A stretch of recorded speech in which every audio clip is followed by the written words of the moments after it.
speakers here today, though I truly believe they just need to find someone who talks as much as Jacob Bates to even it out.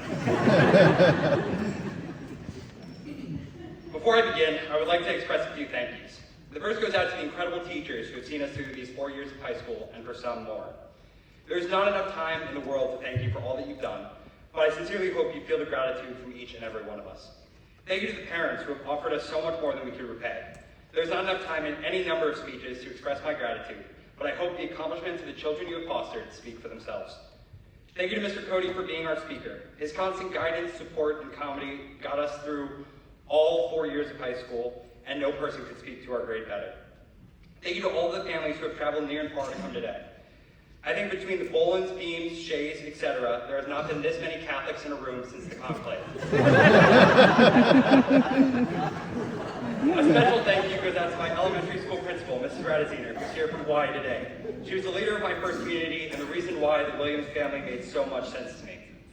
Thank you to the ambassadors for giving up your first day of summer to be with us today. We really do appreciate it. And finally, thank you to all the siblings here today who woke up before noon for another celebration not about them. In the winter of my junior year, Mr. Shea handed me a copy of Catcher in the Rye and asked me to read it. I didn't know much about it, but he emphasized its impact on him at my age, so I gave it a try. The book follows Holden Caulfield, a high school senior with a hatred for the establishment and a fear of the world.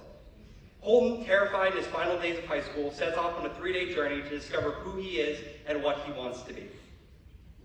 The beauty of Catcher is that if you read it at the right time, you embrace the struggles and triumphs of Holden as your own. Thus, as a junior terrified at the question of what comes next, this book hit me like nothing has before. It killed me. It really did. In trying to write this speech, my mind constantly returns to that book that struck me at exactly the right time. While it didn't make me want to kill John Lennon, it helped me contextualize the world and our place in it as seniors. While Holden was far from the ideal student, his experience is universal in its ups and downs. When Holden looks back, he sees the world not through memories per se, but through objects that hold memories for him. Whether it's poetry-covered baseball mitts, carousels, or typewriters, all of these objects evoke the same intense emotions in Holden that I felt as I walked out of Williams just 19 days ago. I looked at the bench that sits right in the middle of the walkway that leads up to the building. A small granite slab, the stone held the first memories of my days at Williams, a time draught of anxiety and fear of the future. As many of my peers can relate, these feelings never lasted long for anyone in our class. I still remember eating ice cream on our first Friday and being surrounded by the group I still call friends today. At that moment, I knew the Williams community was special, a reflection of the close-knit submarine community I had grown up in. It is at this point I would like you all to take a moment. Close your eyes and think back 20, 30, 40, or in Mr. Hawkford's case, 150 years back to your high school experience. Think back to the friendships you had, the people you met, or the teachers you loved. I ask you right now, if when considering all of these people, if you would describe your school as unified. A body of students that acts, for better or for worse sometimes, with one mind and one spirit. That is exactly how I would describe this class of talented, kind, empathetic, and intelligent students, all willing to make a difference in their community. When I came, they didn't see an outsider who hadn't been with them for the last 3 years of their lives, but a potential new friend. And that sentiment has been true for everything this class has done. Whether it's senior day, prom, homecoming, lip syncs classes, or even simply finding something to do at night, there was never a doubt in my mind that my peers would work with each other. This sentiment has been echoed throughout not just my first week, but 4 years of interconnectedness and infractions. From the sophomore table, to spoons, to chair rides down the hall, to general shenanigans, this class has bonded together to create meaningful connections and memories. This is reflected in class 2, in the many classes each and every one of us only passed due to the help of others. I look back at physics, triple hawk in all its glory, bio, and a range of other classes, and tremble when I think of what it would be like to do it all again without these people.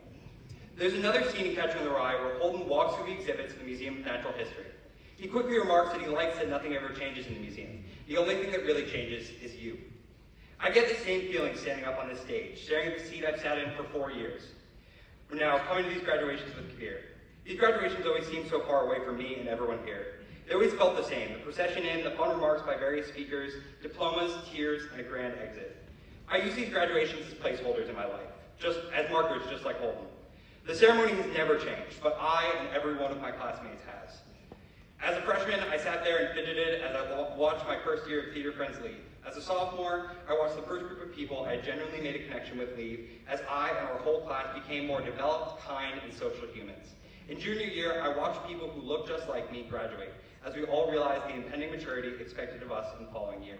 Now I watch with a different perspective, looking back on all those lives we have lived and the people who have made them possible. It is weird to think we are up here now, but it's fitting to know we are the ones being watched. We are the ones changing as we grow and move out into the world. Yet when considering all of this, I would like to return our attention to Holden's final rebuke of the world. In Ketcher's final lines, Holden writes, "Don't ever tell anybody anything. If you do, you start missing everybody." While a sentimental plea for a man caught in a life of disjointed communities, this aspect of our stories do not align. What an honor it is to be able to tell everyone everything about my last 4 years of high school. What a pleasure it is to miss everyone and every single second we spent together. Through the ups and downs, the big events, and challenging classes, I had the utmost privilege in being able to reflect on every millisecond and cherish each one individually. I know my classmates feel the same, without a dry eye on our last day of classes. As we spread out into the world, I hope each one of us finds quiet moments to stop and miss everybody, as we continue to cherish these years together forever. Thank you, and congratulations to the class of 2025.